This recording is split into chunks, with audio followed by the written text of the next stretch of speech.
This ESPN podcast is brought to you by Geico. 15 minutes could save you 15% or more on car insurance. Visit geico.com.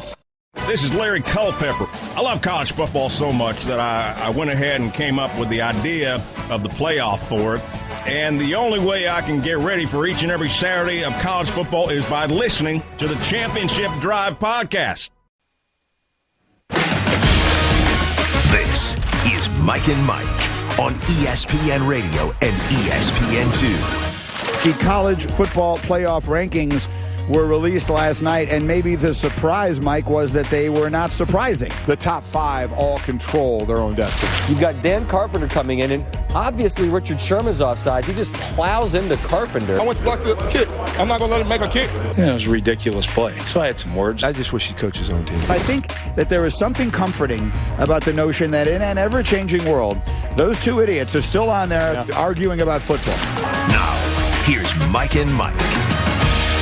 Here we are, the aforementioned idiots, sitting here arguing about football and other things on this morning after Election Day. Mike and Mike presented by Progressive Insurance. John Gruden will join us in a moment on the Shell Pennzoil Performance Line, and that's how we opened the show this morning. Is our first year together was the year of the George W. Bush Al Gore election. I remember coming in here the morning after that. It hadn't been decided. Right. For those who remember, it wasn't decided for several weeks. After that, that was the election of the famous hanging chads and all of that stuff. And we sat here and we talked about football that day, and that's what we're doing today because we figure that if you are interested in hearing coverage of what was an historic day in this country yesterday, regardless of how some obviously are happy today and some are not, but there are a lot of places on your television and your radio where they'll be talking about that in depth. If you want to get away from that, we'll try to be the place to do it. Yeah, if you want to go watch that, go do your thing. You know, your vote can be public, your vote can be private. It's your vote, however you want, whatever you wanted to do with that. What I was impressed with, because I brought it up yesterday before going out to the polls, before the end of the show, is all the pictures sent of food at the different polling places where people were selling goodies. That's a good job. Again, I say, that's fantastic. That's taking advantage of a great opportunity. And just finishing up our conversation about the college football playoff, and then we'll get John in here and we'll talk about the NFL, and Kirk Herbstreit is coming up in this hour as well, so we'll get back to the college football playoff with that. The more I think about the notion of involving more and more people in this decision, the less and less I like it. I didn't like it from the get-go. I didn't even have to go less and less. I mean, I just disagree with that, and I asked Hembo to find out in the old BCS system, one of the criteria or one of the things they used was the Harris poll, which was one of the human parts of that poll to go in with the computers. And there was 115 people, humans, involved in that Harris poll who would vote each week on that. So, you know, to add more to the 13 because you have, 5 or so are athletic directors, so maybe they're going to think one way as opposed to somebody else. I mean, no, I don't agree with layering on to that. All right, let's turn our attention to the NFL. It is time for Gruden's Groove, which is powered by Die Hard at Sears Auto Centers. And today's Gruden's Groove was tweeted in by Bob Weissenberger, and this is another one that I feel pretty confident John is going to like. Yeah. This is Black Sabbath's Iron Man. John Gruden, how we feel about this on a Wednesday morning? Hey, good morning, guys. That's a little dark for 7 a.m. here in Tampa, but I'll take it. You know what? It's still a little dark out, so so that's okay. It's introducing the new Die Hard Silver Touring Tire. Get the power of Die Hard at Sears Auto Centers. All right, John, so let's get right into, before we get to Russell Wilson and how good that Seattle offense looked with Jimmy Graham and the Bills and everything else that happened in your game on Monday night, there was obviously a great deal of controversy and conversation surrounding the officiating as we had that sequence right before the end of the half with the field goal. And by now everyone pretty much knows the two things that happened. First, they were Sherman running into the kicker and no flag being called there beyond the offsides. And then there was the mistake with the timing that led to the delay of game, which directly cost the Bills 3 points. So as you were sitting and watching it, John, for those who weren't watching the game on Monday night, what were your thoughts? And now that you've had some time to digest it, what are your thoughts on the way that whole sequence played out? Well, I think just like I said during the broadcast, Mike, very disappointing. That was roughing the kicker. I think there's so many rules now. I think there's so many people involved in the rules committee that we have a lot of chefs that are spoiling the stew. That was roughing the kicker. It should have been a 15-yard penalty, and the kicker shouldn't have had to come out of the game, and they didn't spot the ball properly. There was confusion. Both teams ran off the field thinking there was a 10-second runoff. Just disappointing because, as you know, Buffalo had the ball late in that game, and if they needed a field goal to tie, I think Carpenter would have been able to do that. But for us to have all this technology and all these officials and all of these rules, for us not to correct that situation and use common sense, I think that's what's got to overrule everything. Just common sense. We have people in the booth. We have too many people on the field, people all over the country watching these games. Use common sense and correct that issue because that was wrong. And John, listen, I disagree. Now, a lot of it is when, and this may just come down to the fact that we're going to disagree. It comes down to when the whistle was blown. You know, if it was blown late and Sherman is already going through his blocking motion, the one thing I keep hearing is that's not how you block a kick. You usually dive across. And I'll bet you at practice, or me at practice, never practiced blocking a kick when the holder still had the ball. So that's a unique circumstance. And if the whistle was blown late, the way it was, and he was going through with his blocking, and the holder is holding the ball, and he got his left hand on the ball, I'm not sure where else he was supposed to go. As I said before, if he would have dove at the ball that was still being held by the holder, and he actually dove at the ball, I think it would have snapped Carpenter's plant leg, quite honestly. So I think it was an unordinary situation as far as trying to block a kick with the holder still holding the ball. Well, perhaps, but I remember practicing blocked field goals, and we never laid out into the kicker. But like you said, we're going to disagree on this one. I just think that whole situation was handled the wrong way, and it's unfortunate, but Seattle wins, and we've had some dramatic plays there in the last few years, that's for sure. Sure have. There's no doubt about that. How about from the coach's side? Listen, when you were a head coach, there's 32 of you, and I don't care. And I've always said a locker room, and no matter what sport, you know, while players can always get along as acquaintances, some as friends, and some don't get along. So, you know, a group of 32, sometimes everybody always doesn't like one another, or somebody does something the other doesn't like. So you have Pete Carroll and Rex Ryan going at it a little bit. How did you deal with that when you really maybe wanted to spout off against another coach, or one did against you? How do you, because you're the head of the team, you're running the team. How do you deal with that situation? Well, that's tough. You have to stick up for your players, whether you're Rex Ryan or Pete Carroll. And if someone says something to one of my players, I'm going to say something to you, and vice versa. That's just the way this business is. You're going to take a strong stand for your players, but you know, it was clear in the second half that Sherman and Powell, the wide receiver of the Bills, were going after each other. You could even watch the last play of the game. It looked like there were some retaliations going on there. Yeah. But you're going to be emotional. You're going to be very emotional in times like this. Everybody's jobs are at stake, and we're playing for a lot.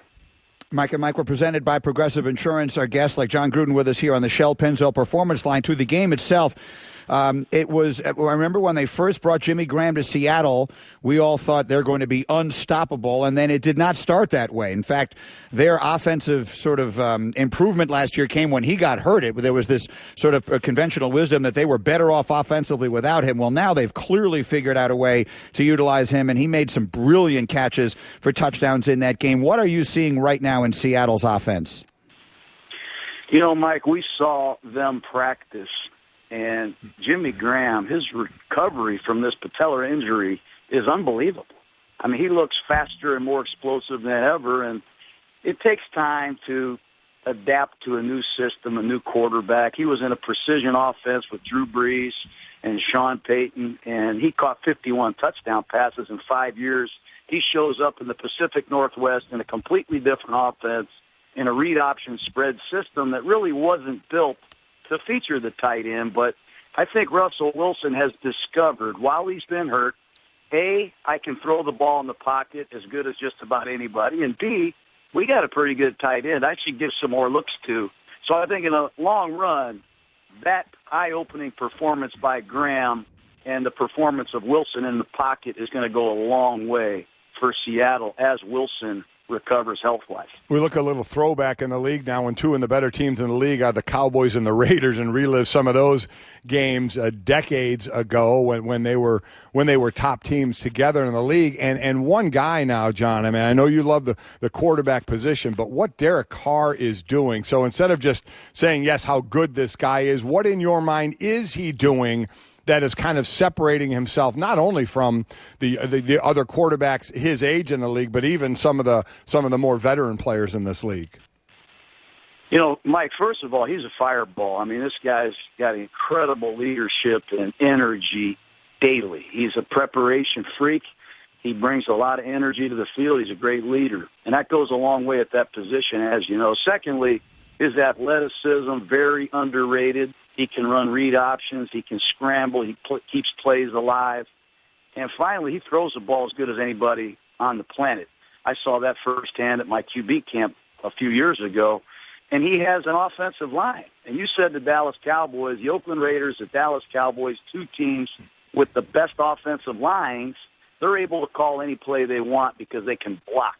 And they're able to run it, stay out of long yardage situations. And I think the offensive line play is behind the scenes a winning edge. As you know, that's very important. Well, you know, it's interesting because we live in a copycat world in football and maybe in everything else as well.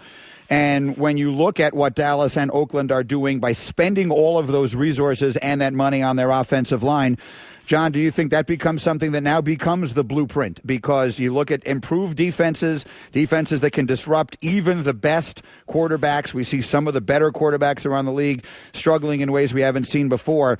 But in Dallas, they look comfortable, and in Oakland, they look comfortable. Is this the way to build now on that offensive front?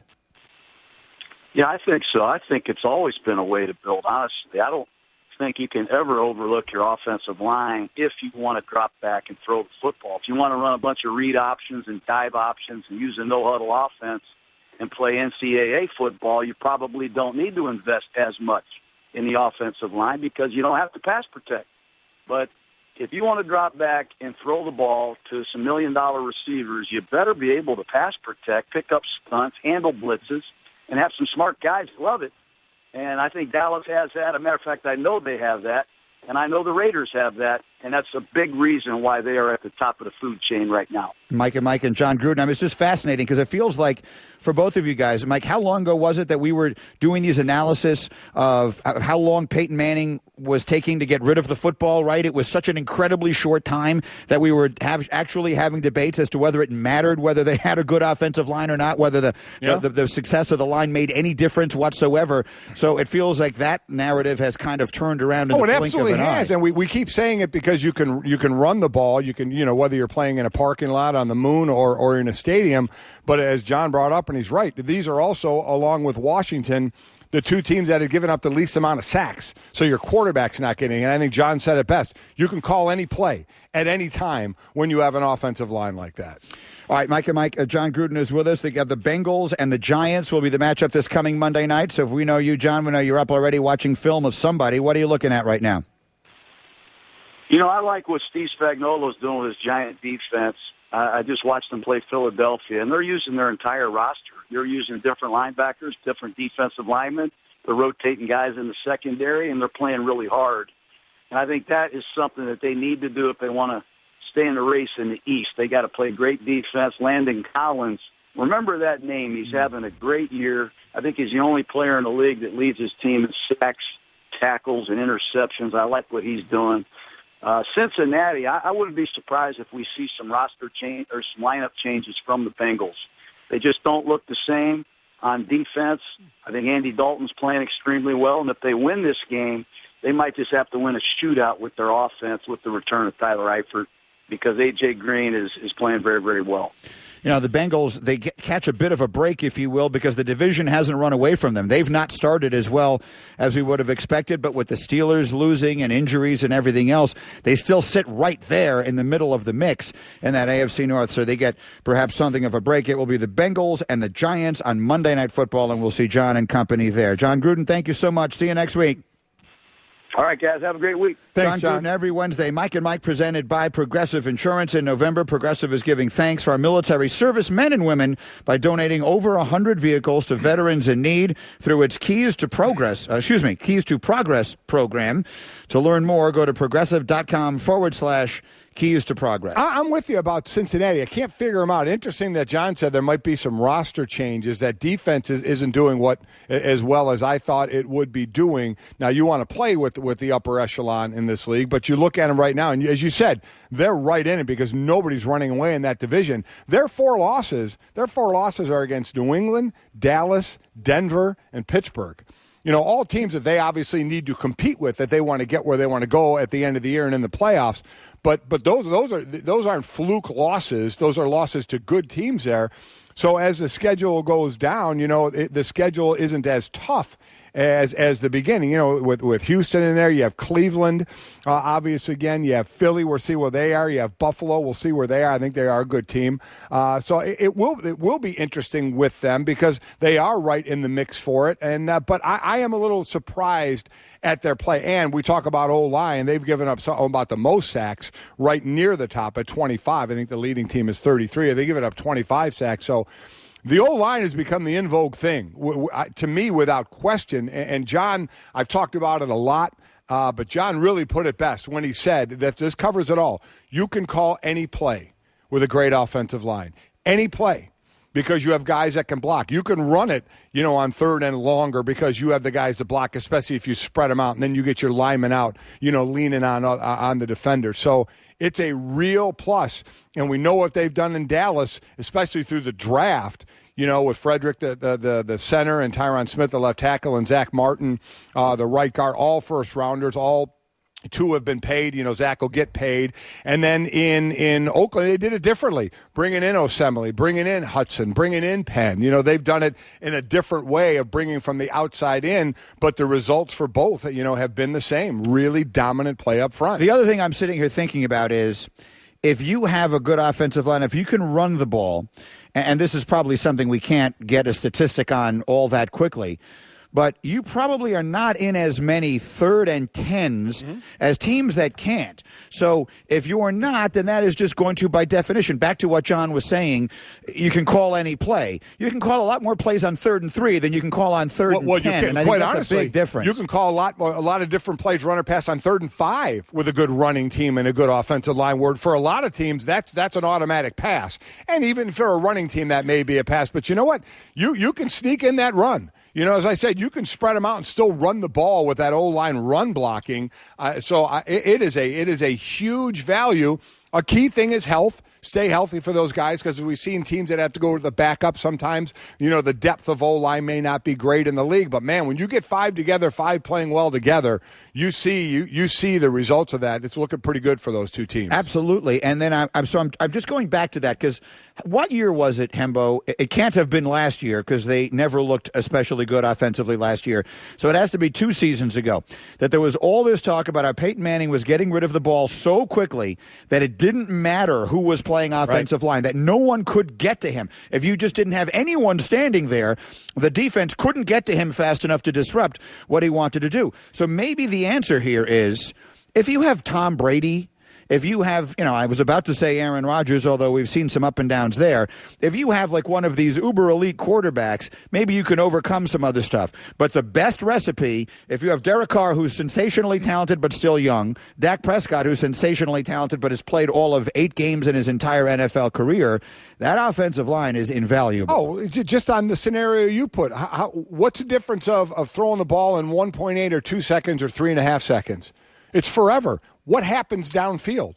Routes get run more. You can go to more places. When you have to get rid of the ball that quick, you're getting rid of the ball short and hoping your guys do something after the catch. When you have excellent pass protection, you can 5-step. You can be in the pocket between 3 and 4 seconds. You can let patterns develop downfield. Holes are opening up in zones. In man coverage, guys can pull away from their defenders. So the longer you get in that pocket with great pass protection, the more successful you're going to be down the field. I mean, I'm not reinventing the wheel there. Clearly. But there's a huge difference there of and you're right, guys that can get rid of the ball quick, save themselves from a sack, but you limit yourself in the type of route you can run. Yeah, and so maybe the word we're looking for here is a diversity of an offense that you can run. And you know what? One of the reasons you can do that is when there are 9 quarterbacks who make more money each week than Derek Carr will make this season. When you draft, and we saw this with Seattle. Russell Wilson. When you draft Russell Wilson on the 3rd round and he winds up being a dynamic star at quarterback immediately. When you draft Derek Carr on the 2nd round, where he's not even making top of the draft money, much less, established superstar quarterback money, you have so much money that you can spread around. Now, eventually you have to pay that guy. Yeah, eventually you got to pay him. Eventually, that they've paid some old linemen there. Eventually you have to pay Amari Cooper. So, yeah, just what Seattle ran into. But I thought Seattle has done a pretty good job of paying some of their stars, especially on the defensive side of the ball. But that is going to be a future juggling act for them. Same thing happened with San Francisco and Kaepernick once upon a time. Yeah, right. When you don't spend a lot of money on your quarterback, then by definition you have a lot of money to spend in other places, and you might have a better team. Okay, what did Kirk Herbstreit think of the college football playoff rankings last night, and what are each team's scenario to get into the Final Four? He'll answer those questions and more when he joins us next after a word from 1-800-Flowers. Mike, football season is getting intense, and it's safe to say your loved ones are feeling the effects. They haven't seen your face in months, but you can't give up now. Your team needs you. So before you disappear into the man cave for another weekend of football insanity, remind your special someone they're still your MVP with a bouquet from 1-800-Flowers.com. They're going to help you do that right now. You order 36 stunning autumn roses. You're going to get them for $36. It's 1-800-Flowers 36 for $36 deal, an amazing deal. And every rose bouquet is backed by their 100% smile guarantee. You want to order those 36 autumn roses for just $36. What you do is go to 1-800-Flowers.com on your desktop or your mobile device. Click on the radio icon and enter the code Mike. 1-800-Flowers.com. Make sure you click on that radio icon and enter the code Mike. The offer ends Friday. We're back after this on Mike and Mike.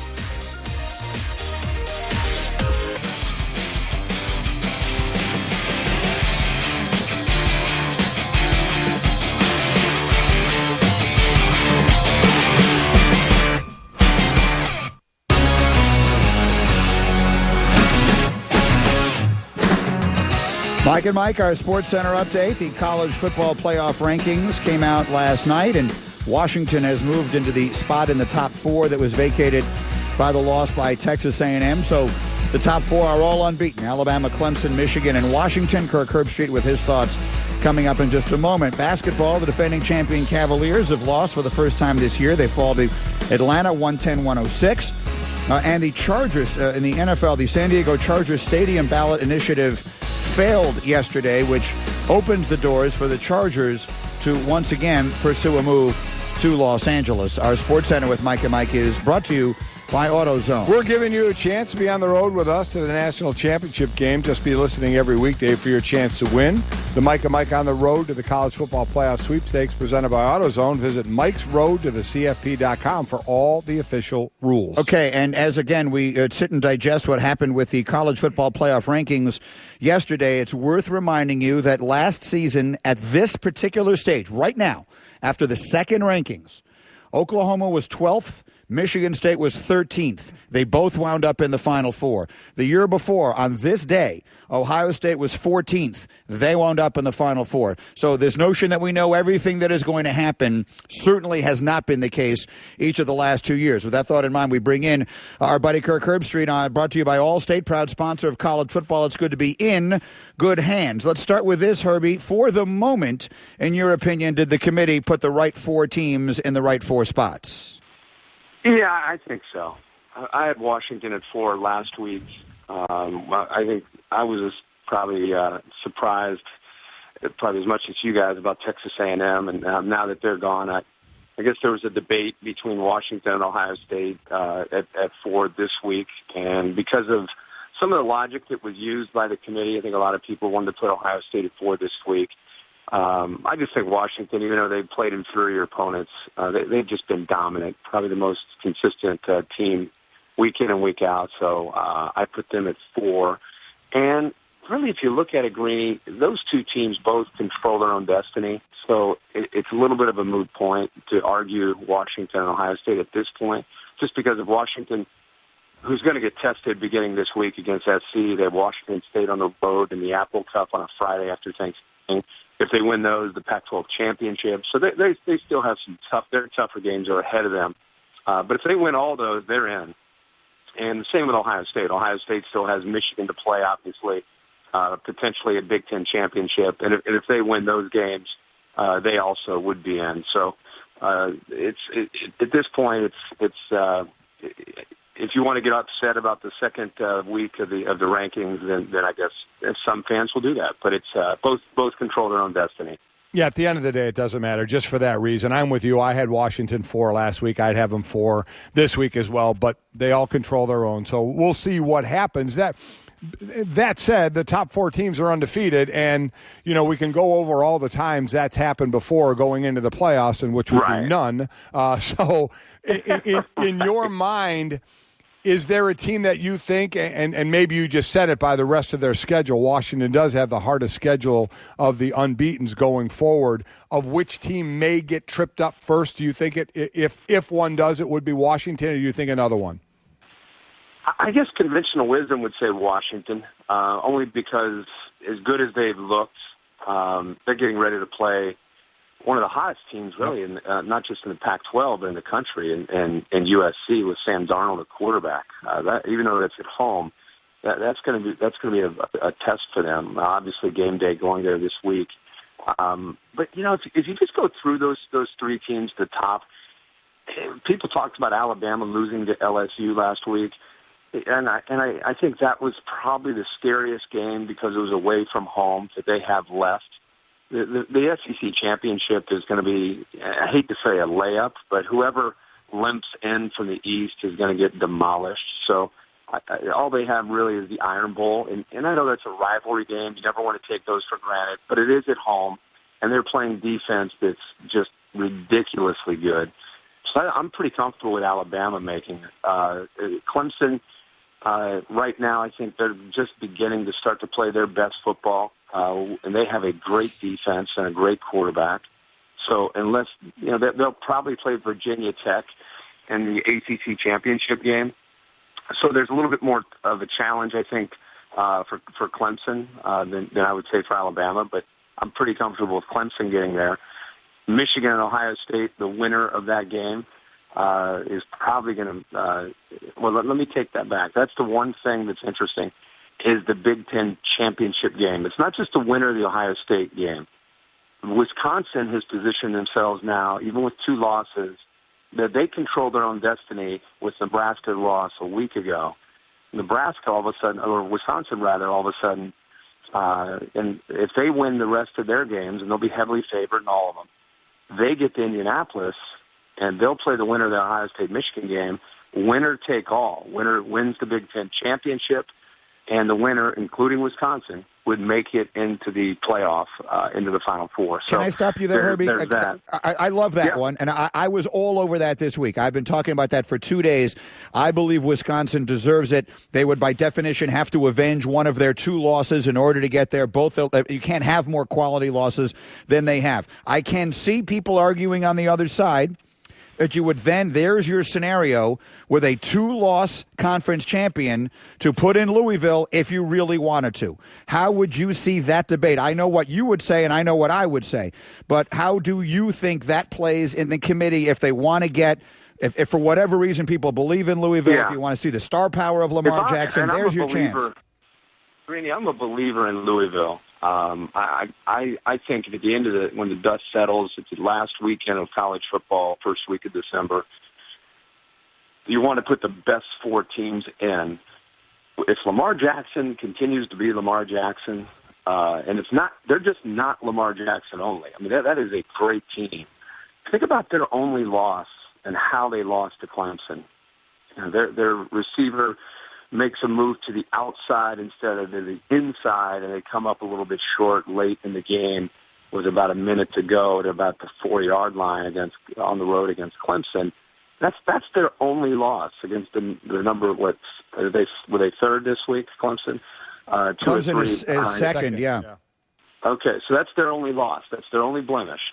So I'm a believer that I look at this and I think, no, teams up there could lose, and you never know what might help them. But the most logical thing is if Alabama were to win out and Clemson were to win out, and you have a Big Ten champion, what's going to happen is if Washington eventually stumbles, the debate will be, you have Louisville, who doesn't make it to their own conference championship game. You could have maybe Washington, who maybe doesn't make it to their own conference championship game, but they're sitting there at 11-1 and been dominant, let's say, all year except for one game. If Ohio State loses to Michigan, Ohio State's out. If Michigan loses to Ohio State, and Michigan, another team that's been dominant all year, if they're sitting there and their only loss is on the road in a rivalry game against Ohio State, that will be a really heated debate between who would get that fourth spot. Louisville, Michigan, and Washington. And you could really make an interesting case and say all three of those, based on what we're saying, our scenario we're using, all three of those would not have made their own conference championship game. Forget about being a conference champion. None of them would have made their own conference championship game. So at that point, it just depends on how these last 3 or 4 weeks finish. You know, who's kind of trending in the right direction. Obviously, the metrics that the committee looks at, but I mean, I'm looking in Louisville, and I know a lot of people said, they're done, they're out of it. I'm not one of them. I still think that Louisville is alive and kicking, and still has a shot to get into the top 4. Let me throw this at you, because Greeny mentioned the teams that were in the teens right at this point, then made it in. You know, in Oklahoma, teams that are two of them last year, like in the teens. So let me just throw this at you. And it's the Pac-12, unless you think Washington is the only team that can win it. I'm looking at two teams basically in the teens, Colorado at 12 and Utah at 15. So if one of them, you know, when they play one another, if the winner gets into and plays Washington in the Pac-12 game, they both have a by far tougher remaining schedule than Louisville does. They're in the 20s. Right. Louisville's, I think, 60-something, 62nd or something. And then if they were to beat Washington, either Colorado or Utah, in the Pac-12 championship game, they would have 2 losses.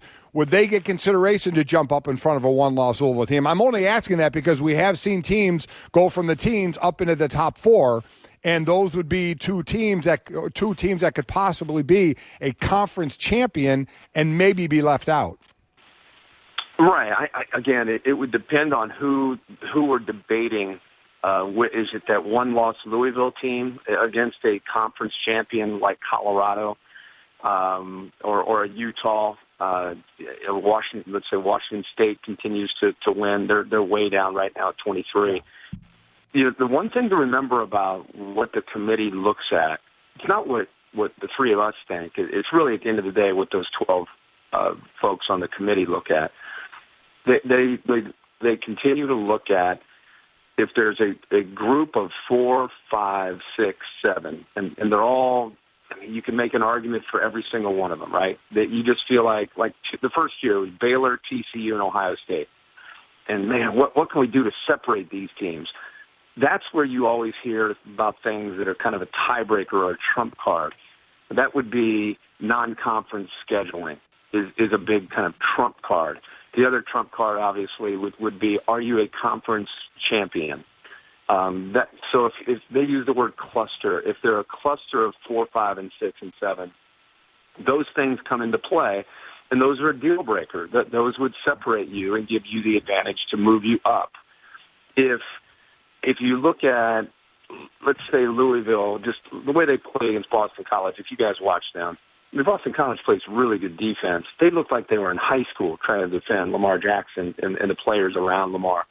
If that were to continue, even against inferior teams, and I'm just using this as an example, they're playing Wake, they have Houston, who's no longer a hot team in Kentucky.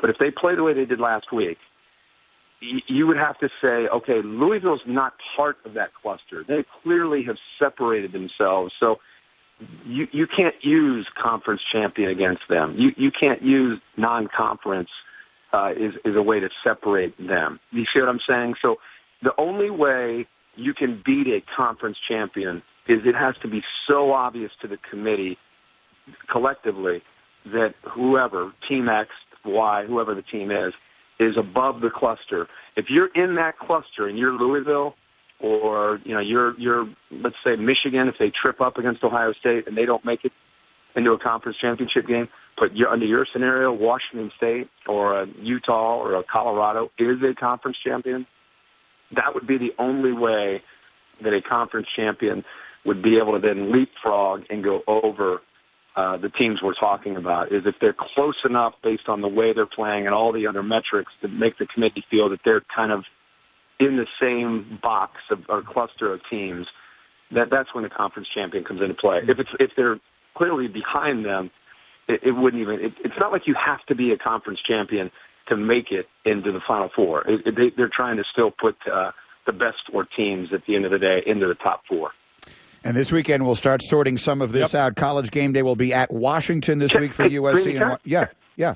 I'm sorry. I just want to say one thing that worries me about the sport of college football, and it's we just spent time, and my whole rest of this week is going to be about the playoff.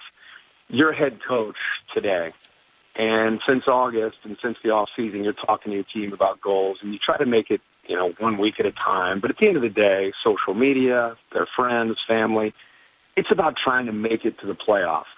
And I feel like the concern I have from talking to these coaches week in and week out all over the country is they're really struggling because let's say you come up short of the playoff, and by golly, your consolation is you have to go to the Rose Bowl. Or you're really trying to make the playoff, and you came up short, and unfortunately, you're in the SEC, you got to go to the Sugar Bowl. And think about where we were 5 years ago, 10 years ago, 20 years ago. You finished the year 9-3, but you beat your rival, and you're going to the Sugar Bowl, or you're going to the Rose Bowl. There was such elation from your fan base and your team and the whole community that it was such a magical year you'll never forget. And like in Northwestern, what was it, 95, I think? Yeah, they went to we made the Rose Bowl, I mean, it's like forever. It lives in infamy. For Pat Fitzgerald, oh my gosh, Gary Barnett, never forget that year. And now it's so weird. These coaches are struggling to keep the kids engaged. Once they mathematically are almost eliminated, even though they're 8-2, having a great year, but they're out of the playoffs, these kids in this generation they don't have an appreciation for those still having a great year. And I just step back and I think about, man, what does that say about the sport if you're not one of the four? There's only 4 teams that are going to go to the playoff.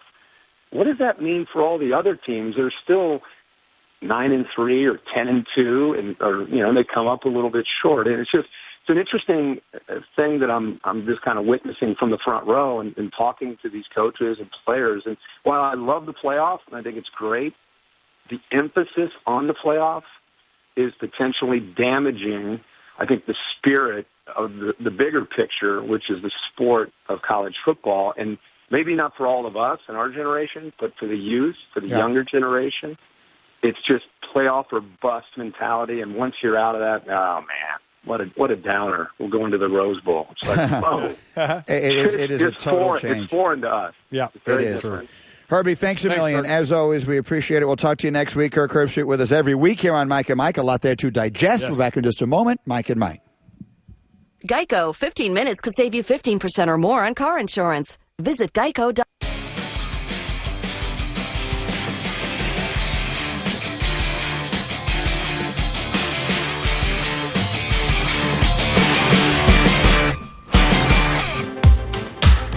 Mike and a word from Burger King. Golic, we can't figure out how this is even possible, but right now at Burger King, you can get 3 pancakes for 89 cents. I'll tell you what it is. It's awesome. Stack of 3 hot, fluffy, golden pancakes for 89 cents. When was the last time you get pancakes for breakfast for just 89 cents? 3 pancakes, 89 cents. It's an incredible deal, and it's only at Burger King. Just to finish up the conversation we were just having a moment ago as the rest of the country joins us, it is a relatively recent phenomenon that the Heisman Trophy has been an award that goes to the quote-unquote best player on the best team. We've seen that. It feels like it's gone that way lately. I don't feel like that was always that. Now, I know you have a resentment towards the award because it's always a quarterback or a running back. Yeah. I get that. But so is the MVP of the NFL, too. I'm with you. It's just easier to identify the value of those players. But I feel like, and Hembo is getting just, someone put the list up in front of me of just the Heisman Trophy winners. It didn't used to be that way. I mean, as RG3 won the Heisman, how long ago? 2 years ago? They didn't play for anything significant at Baylor that year. Right. I mean, they had a good season, but they weren't one of the top 5-10 teams in the country. When Manziel won the award, they obviously had a really good year they did a lot of big things, but they weren't playing for the championship or anything like that. So it doesn't have to be that at all. No, it absolutely doesn't have to be. I completely agree. It's for the best player in college football, and I know a lot of times we go to the best team, but usually it's going to be one of the better teams unless guys just are out of their minds. I mean, you want to go all the way back to Paul Hornung from Notre Dame, who won it, and Notre Dame was under 500 that year. I mean, that's not going to happen. That was a really long time ago. Yeah, exactly. But even much more recently, I don't feel like it is that way. Can someone just put up the list in front of me here? I'm not here to. Here are the Heisman Trophy winners. So Mariota won it 2 years ago. Jameis, yes. Manziel. I mean, I'm talking about whether their team was right, there at the very end for all kinds of contention. Well, it really has been. Yes. Yeah. Generally speaking, going backwards, it's going to be a while to find a team that did not have a huge season. Right. That wound up where the player wound up winning the Heisman. What was Griffin's team? They were 10-3. Tebow won it on a Florida team that was 9-4 in 2007. Right. So, but go back to Ricky Williams in '98, a 9-3 team. So I guess it's been a little longer than I remembered. But, I mean, then you go back into time, where, like, you had quarterbacks and people like that on teams that weren't all that good. Bo Jackson won it on an Auburn team that was 8-4. Yeah. Marcus Allen won it on a USC team that was 9-3. So I don't feel like it has historically always been. I guess what I'm trying to build up to saying, and I'm not doing it well, is Lamar Jackson is going to win this award. It's his to lose. They would have to. He would have to lose, and he would have to play poorly, I think, for him to not be in on this, and I don't think that's going to happen. Mike and Mike, our Sports Center brought to you by Tyson. What's the best thing about fall football? Parties and wings. Bring home 20 wings for $10. Be the game time hero this season with hot, fresh, and ready-to-go wings and boneless wings from the deli. Always available at Walmart for a low price every day. Jamel Hill will be in our studio as we continue in a moment. Paul Feinbaum and much more. Stay with us on Mike and Mike. Now with your American Express card, it's 2 times as splendid to shop small at local stores because today is 2-Day and you could earn 2 times your rewards. So now those Main Street beats and corner treats are 2 times as cool and 2 times as sweet. One-of-a-kind finds have 2 times the surprise and hidden spots are 2 times the tops. There's always a special feeling when you shop small in your neighborhood. And now that it's 2-Day, it feels 2 times as good. Now through December 31st, you could earn 2 times your rewards when you shop small with an enrolled American Express card. Learn more and enroll at AmericanExpress.com. You will not earn 2 times rewards on any bonus you may already enjoy with your card. Prepaid and corporate cards, cards issued by other financial institutions, the Plum Card, and certain other cards are not eligible. Reward cap and other terms apply. Learn more and enroll online today at AmericanExpress.com. Get out, get together, and shop small. I'm Andy Katz from ESPN, along with my co-host Seth Greenberg. On Courtside with Katz and Coach G, we'll be joined by Arizona head coach Sean Miller and Indiana head coach Tom Crean in advance of the Armed Forces Classic in Honolulu. Ole Miss heads to College Station Saturday night to face Texas A&M. Stiff arm, down he goes! Down he goes! Coverage begins Saturday at 7 Eastern on ESPN Radio and the ESPN app.